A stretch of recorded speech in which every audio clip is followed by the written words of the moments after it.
Conexão Unicinos. Apoio Bonjour. We give you fashion to be yourself.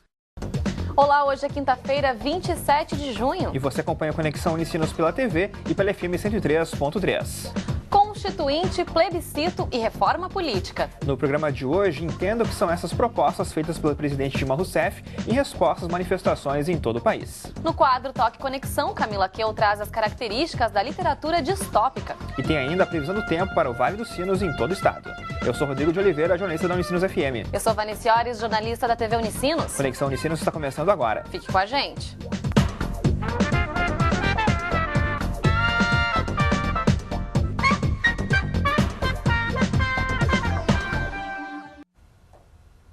A presidente Dilma Rousseff propôs na segunda-feira, em reunião com governadores e prefeitos de capitais, um debate sobre a convocação de um plebiscito.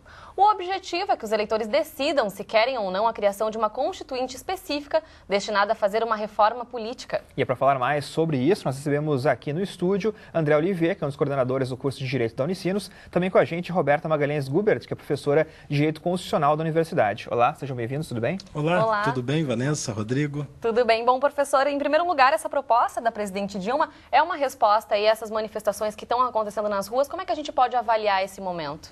Bom, a presidente Dilma, ela afirmou que convocaria um plebiscito e passaria isso para o Congresso. Juridicamente, o presidente da República não pode convocar um plebiscito e nem mesmo uma Assembleia Constituinte restrita, exclusiva. Essas são matérias inconstitucionais, me parece claramente inconstitucionais. Só que, no entanto, nós poderíamos focar a análise, o enfoque político desta afirmação. Eu não vou nem chamar de uma decisão, porque não foi propriamente uma decisão. Ela simplesmente afirmou para a imprensa que convocaria um plebiscito com uma Assembleia Constituinte, etc. e tal. Ao fazer esta afirmação, me parece que ela saiu do foco de conflito, porque a presidente da República estava com os holofotes todos apontados para ela, por causa dessas manifestações, e ela conseguiu, com isso, dividir um pouco a responsabilidade com o Congresso.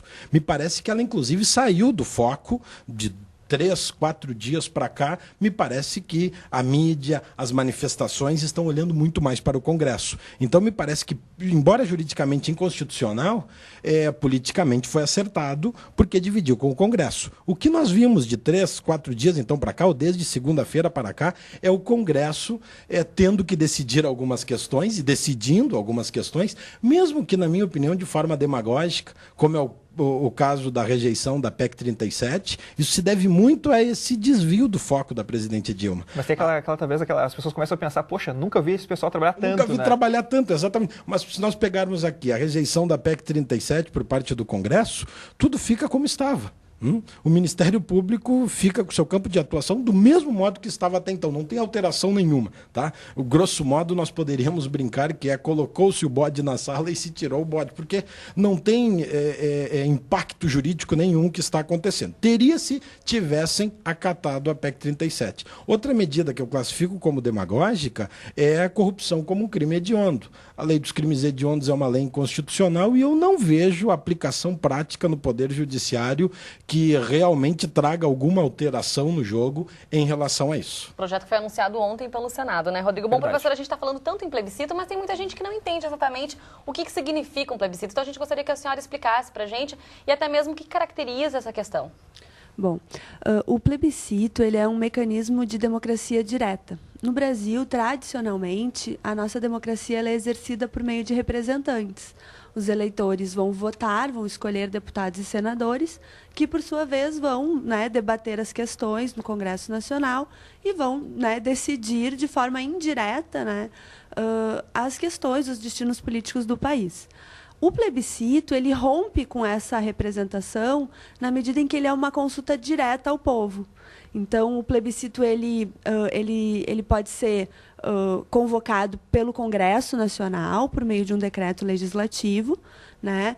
E nessa consulta, que vai se processar de uma forma muito semelhante a uma eleição, porque ele é um procedimento todo organizado pelo Tribunal Superior Eleitoral, será feita uma pergunta, algum questionamento, né?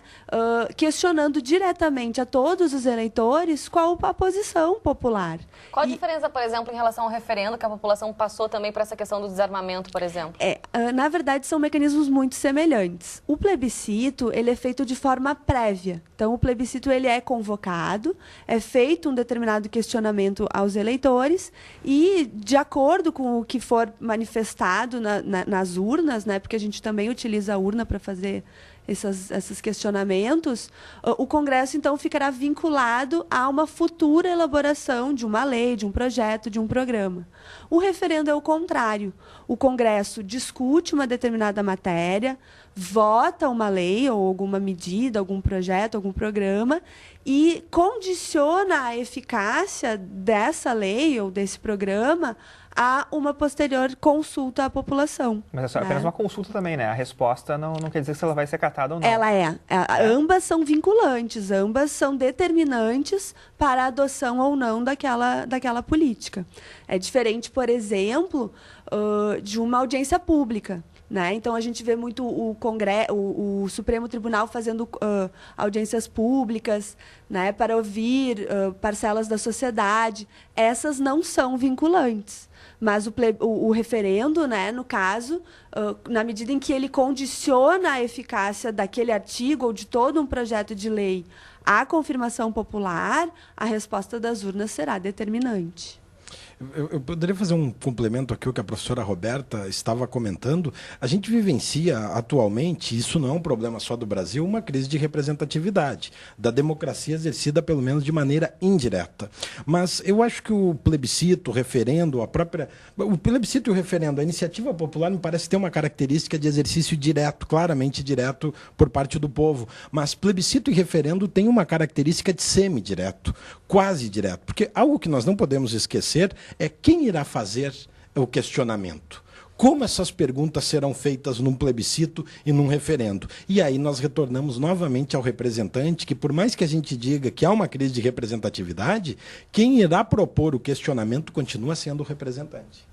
Bom, e a professora, a reforma política possibilita a mudança da atual forma, por exemplo, né, de escolha de governantes parlamentares, financiamento de campanhas eleitorais também, coligações entre partidos. Que tipo de impacto isso poderia gerar se realmente ocorresse essa reforma política aqui no Brasil? Bom, existem vários projetos de lei tratando da reforma política, né?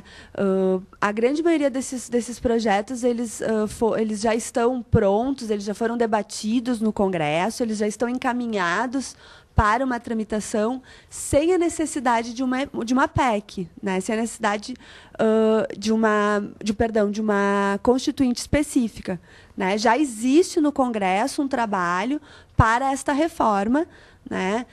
Me parece que um dos aspectos mais relevantes seria a modificação do critério para determinar a eleição dos deputados.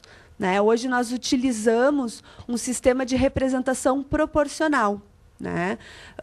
O que significa que aqueles casos, aquelas grandes distorções, como, por exemplo, o fato da eleição, por exemplo, de pessoas como o Tiririca, como um jogador de futebol, exato, uma subcelebridade. Que são pessoas que, em função da forma de contagem dos votos, quando eles obtêm um número muito expressivo, né, de votos, esses votos eles não são apenas para a eleição daquele candidato, e sim para todo o quociente partidário daquele partido.